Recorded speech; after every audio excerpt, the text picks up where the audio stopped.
Welcome friends. Today we will learn about finite word length effects.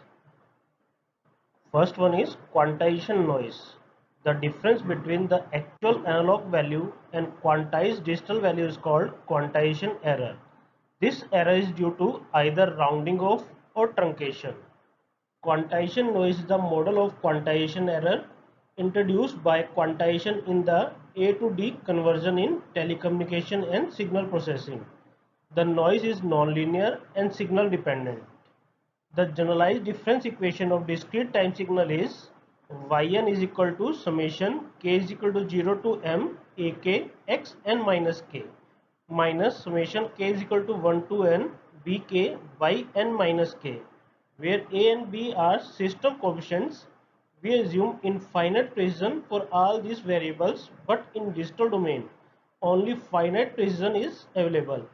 The application of these filters using digital computer will require quantization of input samples, quantization of filter coefficients, etc. यहाँ पर हमारी जो quantization noise है ये actual analog value और quantize digital value के बीच में डिफरेंस जो होगा that is our quantization error. इस एरर को ये एरर हमारे पास राउंडिंग ऑफ या ट्रंकेशन के कारण आती है। अगर हम जनरलाइज डिफरेंस इक्वेशन देखें किसी डिस्क्रीट टाइम सिग्नल की तो वो क्या होनी चाहिए, करंट वैल्यू जो हमारी वाई एन है आउटपुट की वो किसके ऊपर डिपेंडेंट होगी, that is dependent upon previous values of output and previous values of input as well as on current value of input। यहाँ पर जो हमारे पास x n माइनस के है ये हमारे पास previous and current values of input है, एंड y n माइनस के हमारे पास जो है ये हमारे पास previous output values हैं। a के and b के जो है हमारे पास ये कोफिशिएंट्स होंगे previous and current value of input and b के is for previous value of output। हमें ये जो ए के और बी के फाइंड आउट करने हैं, ये हमारे पास इनकी जो प्रिसीजन है वो इनफाइनाइट प्रिसीजन रिक्वायर्ड होती है कि जितना ज़्यादा बेटर हमारे पास ये कोएफिशिएंट्स हमें फाइंड आउट हो उतना बेटर हमारे पास सिस्टम डेवलप होगा। लेकिन इनकी प्रिसीजन हमारे पास कंट्रोलर की प्रिसीजन के ऊपर डिपेंड करती है। हमारे पास अवेलेबल जो कंप्यूटर या कंट्रोलर्स हैं वो 4 बिट, 8 बिट, 16 बिट, 32 बिट या 64 बिट अवेलेबल हैं। तो मीन्स जो हमारे पास कोएफिशिएंट्स की प्रिसीजन है उसे हमें या तो राउंड ऑफ करना होगा या हमें उसे ट्रंकेट करना होगा to match with precision of our computer, और इसके कारण हमारे पास उसमें क्वांटाइजेशन नॉइस इंट्रोड्यूस होगी। Now check what is truncation and rounding off in our number system. Suppose we have a value x and it is scaled between -1 to 1, means our x is in between -1 to 1. A fraction number is now represented as x is equal to b naught, b1, b2 till bm, where b naught is our sign bit। Hence b naught is 0 for positive numbers, means x अगर हमारे पास greater than 0 है तो means it is a positive number, and it is equal to 1 for x is x less than 0। For negative numbers we have to replace it by value 1। For example, in case 1 हमें एक number given है x of 10 is equal to 0.625। इस number को हमें digital domain में represent करना है। इसको रिप्रेजेंट करने के लिए हमारे पास जो 4 बिट नंबर आएगा where m is equal to 4, हम इसको लिख पाएंगे 0.1010 in digital domain. Here we can check जो हमारे पास इसकी साइन बिट है दैट इज 0, मीन्स ये हमें रिप्रेजेंट कर रहा है कि हमारे पास नंबर जो है वो पॉजिटिव नंबर है। इन सेकेंड केस हमें एक नेगेटिव नंबर गिवन है -0.625। इसको अगर हम डिजिटल डोमेन में रिप्रेजेंट करेंगे तो इसको हम राइट अप कर पाएंगे 1.0101 again with m is equal to 4 by using a ones complement. यहाँ पे जो फर्स्ट डिजिट 1 है ये रिप्रेजेंट कर रही है कि जो हमारा नंबर है that is negative in digital domain as well as in our binary domain। Now with the help of question check how we do rounding of our numbers। हम अपने सिग्नल को राउंड ऑफ कैसे करते हैं। Suppose हमें एक signal given है, ये 8 बिट सिग्नल है 0.11010111, हमें इस नंबर को राउंड ऑफ करना है टू 7 बिट। हम चेक कर सकते हैं कि यहाँ पर हमारा नंबर 8 बिट नंबर है और इसे हमें 7 बिट नंबर में कन्वर्ट करना है। इसके लिए हम जो टेक्निक यूज़ कर रहे हैं that is round of technique. तो हम फर्स्ट चेक करेंगे जो हमारी लास्ट बिट है वो लास्ट बिट हमारे पास 1 है या 0 है। अगर हमारे पास लास्ट बिट 0 है तो इसका कोई भी इफेक्ट हमारे नंबर पे नहीं होगा, हम इसको एज इट इज़ ट्रंकेट कर सकते हैं, मीन्स हम इसको एज इट इज़ रिमूव कर सकते हैं और इसको हम 7 बिट नंबर में कन्वर्ट कर सकते हैं। बट अगर ये लास्ट बिट हमारे पास 1 है जैसा कि हमारे पास इस एग्जाम्पल में गिवन है, तो हमें इसमें 1 ऐड करना होगा at last position of our number.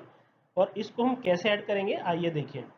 हमारे पास नंबर गिवन है 0.11010111। हम इसमें 1 बिट ऐड कर रहे हैं, दैट इज 0.00000001। जो इसकी लास्ट पोजीशन है वहां पे हम इसको सिग्नल को 1 कर देंगे और हमें इन दोनों को सिग्नल एडअप करना है। एडअप करने के बाद जो हमारे पास सिग्नल आएगा दैट इज 0.11011000। नाउ हमारे पास अगेन 8 बिट नंबर अवेलेबल है, बट जो हमारी लास्ट बिट है अब वो 0 में कन्वर्ट हो गई है। अब हम इस 0 को डायरेक्टली ट्रंकेट कर सकते हैं, इस 0 को हम रिमूव कर सकते हैं। जो रिमेनिंग 7 बिट्स है हमारे पास, अब उसको हम एज अ नंबर कंसिडर कर सकते हैं। Now 7 bit number is 0.11011000।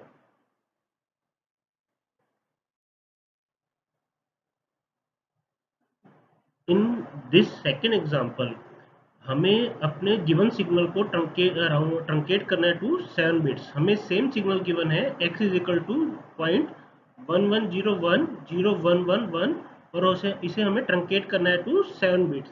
इसको 7 बिट में ट्रंकेट करने के लिए हम इसकी लास्ट बिट को डायरेक्टली ट्रंकेट कर सकते हैं। हमें यहाँ पे कंसर्न नहीं है कि वेदर इट इज़ अ 0 और 1, हम इसे डायरेक्टली ट्रंकेट कर सकते हैं। In case of round of हमने चेक किया था कि जो लास्ट बिट है हमारे पास वो 0 है या 1 है। अगर 0 है तो हम उसे डायरेक्टली ट्रंकेट कर सकते हैं, बट अगर 1 है तो फर्स्ट हमें उसे कन्वर्ट करना होगा इनटू 0, तभी हम उसे ट्रंकेट कर पाएंगे। लेकिन इन केस ऑफ ट्रंकेशन हम इस लास्ट बिट को एज इट इज ट्रंकेट कर सकते हैं। Now our 7 bit number is 0.11011011। now third one is input signal sample quantization। हमारे पास नेक्स्ट स्टेप क्या होना चाहिए कि जो हमारे पास क्वांटाइजेशन है उसका हमें स्टेप्स कैलकुलेट करना होगा। तो जो हमारे पास क्वांटाइजेशन स्टेप साइज है वो किसके इक्वल होना चाहिए, that is equal to dynamic range of signal values divided by total number of steps. To calculate dynamic range of signal हमें फर्स्ट अपने सिग्नल को स्केलिंग करनी होती है। स्केलिंग मीन्स कि अगर हमारे पास जो भी सिग्नल गिवन है उसको हमें फर्स्ट 1 to -1 की रेंज में स्केल आउट करना है। सपोज हमें एक इनपुट सिग्नल गिवन है जो कि हमारे पास +10 to -10 वोल्ट तक गिवन है। फर्स्ट ऑफ ऑल इसे हमें स्केल आउट करना होगा बाय डिवाइडिंग अ वैल्यू 10 से डिवाइड करने के बाद हमें इसे एक सिग्नल में कन्वर्ट कर देंगे जिसका मैक्सिमम एम्पलीट्यूड 1 to -1 होगा। That process is basically called scaling process. अब इसमें हम चेक कर सकते हैं कि जो इसकी रेंज है, इसकी रेंज हमारे पास कहाँ से कहाँ तक होनी चाहिए, +1 to -1। अगर हम +1 में से -1 को सब्ट्रैक्ट करेंगे तो जो हमारे पास डायनेमिक रेंज आएगी दैट इज 2। और सेकंड चीज हमें चेक करना है कि जो हमारे पास टोटल नंबर ऑफ स्टेप्स हैं वो क्या होने चाहिए। इन स्टेप्स को, टोटल नंबर ऑफ स्टेप्स को हम क्वांटाइजेशन और एनकोडिंग स्टेप्स को दोनों को कंबाइन करके फाइंड आउट कर लेते हैं। सपोज हम अपने सिग्नल को डिजिटल में कन्वर्ट करने के लिए एनकोडिंग कर रहे हैं बाय बी बिट्स, तो हमारे पास जो टोटल नंबर ऑफ स्टेप्स आ जाएंगे दैट इज 2 की पावर बी। तो हम अपने जो क्वांटाइजेशन स्टेप है उसको डायरेक्टली राइट अप कर सकते हैं एज 2 डिवाइडेड बाय 2 की power B.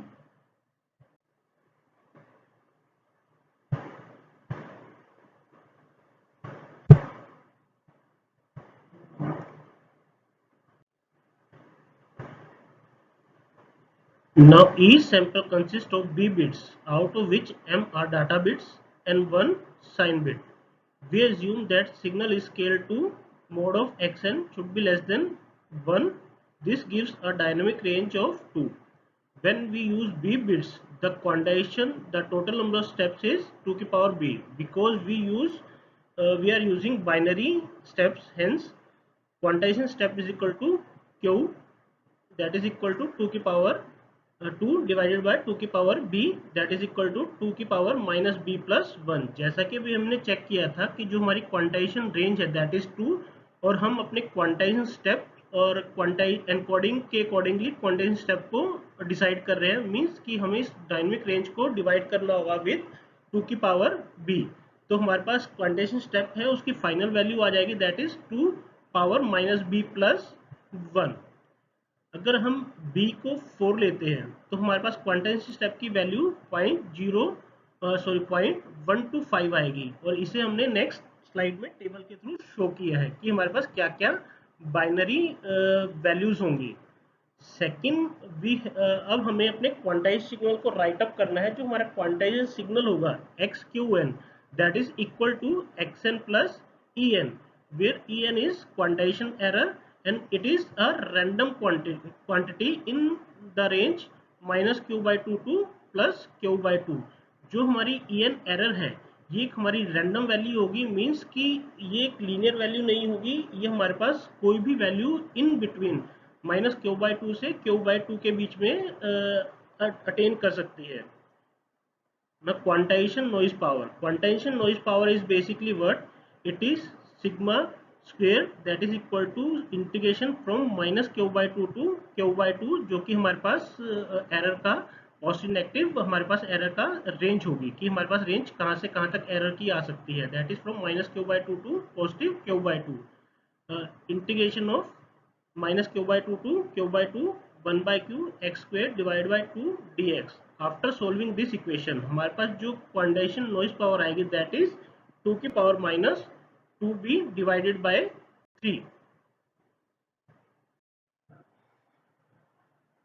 The quantization table for m is equal to 4। अगर हम 4 बिट क्वांटाइजेशन कर रहे हैं तो हमारे पास जो क्वांटाइजेशन स्टेप्स होने चाहिए वो बेसिकली इस टेबल में टेबलेट किए हैं। सपोज हमारे पास जो फर्स्ट स्टेप है, अभी हमने चेक किया था कि अगर हम m को 4 पुट करते हैं तो हमारे पास जो क्वांटाइजेशन स्टेप की वैल्यू आ रही थी दैट इज 0.125। तो मीन्स कि 0.0 से लेकर 0.125 तक जो हमारे पास फर्स्ट स्टेप होगा that is represented by a binary value 0.000, and next level that is 0.125 to 0.250 that is represented by a positive value 0.001। In similar manner हम नेगेटिव वैल्यूज को भी चेक कर सकते हैं कि जो नेगेटिव वैल्यूज हमारे पास आ रही हैं उसमें हमारे पास वंस कॉम्प्लीमेंटेड वैल्यूज हैं, प्लस जो हमारे पास साइन बिट है हमारे पास साइन बिट की वैल्यू इन सब में 1 है। तो इसको रिप्रेजेंट करने के लिए अंडरस्टैंड करने के लिए हम एक सिग्नल ले लेते हैं, फर्स्ट साइन सिग्नल। इस साइन सिग्नल को हम टोटल 8 प्लस 8 16 स्टेप्स में डिवाइड कर रहे हैं। जो हमारे पास लोवेस्ट स्टेप है that is minus 0.875 to minus 1.000। अब जब भी हमारे पास ये साइन सिग्नल इस रेंज में होगा, फर्स्ट रेंज में होगा, तो इसके लिए जो हमारे पास डिजिटल सिग्नल की वैल्यू होगी that is 0.000 according to this table. यहाँ से हम इस टेबल से इसकी बाइनरी वैल्यू पुट कर सकते हैं कि अगर जब भी हमारे पास सिग्नल इस रेंज में होगा तो इसकी आउटपुट वैल्यू 0.000 होगी। सेकंड, हर एक लेवल में हम अपनी बाइनरी को वैल्यू को रिप्रेजेंट कर सकते हैं। सपोज हमारे पास साइन सिग्नल अब हमारे पास इस पोजीशन पे है, टॉप पोजीशन पर। अगर इस वैल्यू के लिए हमें चेक करना है कि हमारे पास बाइनरी रिप्रेजेंटेशन क्या होना चाहिए, तो हम टेबल में से चेक कर सकते हैं कि ये हमारे पास इस रेंज में अवेलेबल है, और इसका बाइनरी इक्विवेलेंट जो है हमारे पास दैट इज 0.111। और अगर हम नेगेटिव जोन में भी चेक करें, अगर हम नेगेटिव जोन में इस डोमेन में है, अगर हमारा सिग्नल अभी इस रेंज में है, तो इसके लिए जो हमारा बाइनरी इक्विवेलेंट होना चाहिए दैट इज 1.000। ये हमारे पास वंस कॉम्प्लीमेंट होगा जो कि हमारे पास टॉप वैल्यू होगी सेम रेंज के लिए। तो हम पॉजिटिव वैल्यूज और नेगेटिव वैल्यूज को वंस कॉम्प्लीमेंट के थ्रू रिप्रेजेंट कर पा रहे हैं।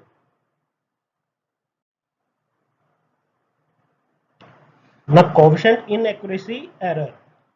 सपोज हमारा जो एक्चुअल ट्रांसफर फंक्शन है that is h of z is equal to summation i is equal to 0 to m ai z power minus i divided by 1 plus summation k is equal to 1 to n B I Z power minus I, और जो हमारे पास quantization होने के बाद transfer function आ रहा है that is h of Q Z. इसमें हम चेक कर सकते हैं कि जो हमारे कोएफिशिएंट्स हैं A I Q and B I Q, ये हमारे पास दोनों क्वांटाइज हो रहे हैं। तो क्वांटाइज जो हमारे पास कोएफिशिएंट है उनकी वैल्यू हमारे पास अब क्या हो जाएगी, A I Q is equal to A I plus alpha I and B I Q is equal to B I plus beta I. जो alpha I and beta I है हमारे पास, ये हमारे पास कोएफिशिएंट एरर होगी in our coefficient A and coefficient B. इनके कारण जो हमारे पास कोएफिशिएंट्स की वैल्यू है वो चेंज हो जाएगी, और इन दोनों की फाइनाइट लेंथ इफेक्ट के कारण हमारे पास कुछ ना कुछ इफेक्ट्स अकर होंगे। वो फर्स्ट इफेक्ट हमारे पास क्या है, हमारे पास मैग्नीट्यूड और जो फेस रिस्पॉन्स है क्वांटाइज ट्रांसफर फंक्शन का, वो हमारे पास डिफर हो जाएगा then that of h of z. जो हमारे पास एक्चुअल ट्रांसफर फंक्शन है उससे हमारे पास क्वांटाइज ट्रांसफर फंक्शन का magnitude and phase response differ कर जाएगा। सेकंड, जो हमारे पास पोल्स होंगे एच ऑफ जेड के, जो जितने ज़्यादा यूनिट सर्कल के क्लोज होंगे, मीन्स कि हमारे पास अगर सपोज क्रिटिकल सिस्टम है इन एच जेड डोमेन, हमारे पास जो पोल्स की पोजीशन होगी वो नियर अबाउट यूनिट सर्कल होंगी, और वो हमारे पास पोल्स की पोजीशन क्वांटाइज ट्रांसफर फंक्शन में आउटसाइड यूनिट सर्कल भी जा सकते हैं, means resulting in a unstable system. हमारा सिस्टम जो है critical stable to unstable system में कन्वर्ट हो सकता है। थर्ड, हमारे पास क्या है, इन एक्यूरेसी जो हमारे पास है वो ज़्यादा प्रोनाउंस होगी इन हायर ऑर्डर सिस्टम। जितना हमारे पास फिल्टर का ऑर्डर या सिस्टम का ऑर्डर हायर होगा उतना ही ये हमारे पास इन एक्यूरेसी कोएफिशिएंट्स की ज़्यादा होगी। और अगर हम इसे डायरेक्ट फॉर्म 1 या डायरेक्ट फॉर्म 2 के थ्रू रियलाइज करें तो ये ज़्यादा प्रोनाउंस होगी रादर देन अगर हम इसे कैस्केड या पैरेलल फॉर्म रियलाइजेशन के थ्रू इसे हम रियलाइज करते हैं। आइए अब एक एग्जांपल के थ्रू हम चेक करें कि कैसे हमारे पास जो ये कोएफिशिएंट इनएक्यूरेसी है डायरेक्ट फॉर्म और कैस्केड फॉर्म में इसका इफेक्ट हम फाइंड आउट कर सकते हैं। सपोज हमें एक डायरेक्ट रिलेशन दी है, डायरेक्ट फॉर्म वन रिलेशन, जिसमें कि transfer function h of z is equal to 1 divided by 1 minus 0.9 z power minus 1 plus 0.2 z power minus 2 given है। और सेकंड हमें कैस्केडलाइजेशन के लिए ट्रांसफर फंक्शन गिवन है that is h of z is equal to 1 by 1 minus 0.5 z power minus 1 multiplied by 1 minus 0.4 z power minus 2। अगर हम इसे partial fraction के थ्रू सॉल्व करें तो हमारे पास जो फर्स्ट इक्वेशन है इसको हम कैस्केडलाइजेशन में कन्वर्ट कर सकते हैं। तो फर्स्ट अगर डायरेक्ट फॉर्म को हम चेक करें और रियलाइज करें तो हम चेक कर सकते हैं कि हमारे पास जो फर्स्ट वैल्यू है हमारे कोएफिशिएंट की दैट इज 0.9 एंड सेकंड जो वैल्यू है हमारे पास कोएफिशिएंट की दैट इज 0.2। हम इन दोनों को अपने डायरेक्ट फॉर्म में पुट करने के बाद अपने डायरेक्ट फॉर्म वन को रियलाइज कर सकते हैं। सेकंड, हम अपनी इक्वेशन को जो कि डायरेक्ट फॉर्म से हमारे पास कैस्केड रियलाइजेशन में कन्वर्ट हो गई है उसको रियलाइज कर सकते हैं। इसमें हम चेक कर सकते हैं कि जो हमारे पास फंक्शन गिवन है उसको हमने स्मॉलर ऑर्डर में कन्वर्ट कर लिया। स्मॉलर ऑर्डर कितना हो गया, अब हमारे पास फर्स्ट ऑर्डर के दो ट्रांसफर फंक्शन गिवन है। तो फर्स्ट जो ट्रांसफर फंक्शन का कोएफिशिएंट है वो हमारे पास क्या होना चाहिए अब, दैट इज 0.5 एंड सेकंड जो हमारे पास ट्रांसफर फंक्शन का कोएफिशिएंट आ रहा है दैट इज 0.4। अब इसको अगर हम क्वांटाइजेशन कर लेते हैं, क्वांटाइजेशन करने के बाद हमारे पास कोई भी क्वांटाइजेशन स्टेप में 0.9 वैल्यू नहीं होगी, तो हम इस 0.9 को रिप्लेस कर पाएंगे बाय अ वैल्यू 0.875। अभी हमने अपने टेबल में चेक किया था कि जो हमारे पास क्वांटाइजेशन स्टेप होगा तो उसमें हम आइदर राउंड ऑफ कर सकते हैं या उसको ट्रंकेट कर सकते हैं। तो 0.9 जो हमारे पास वैल्यू है वो काफ़ी क्लोजर है टू 0.875। तो इस 0.9 वैल्यू को हम अपना रिप्लेस कर देंगे by a quantized value that is 0.875।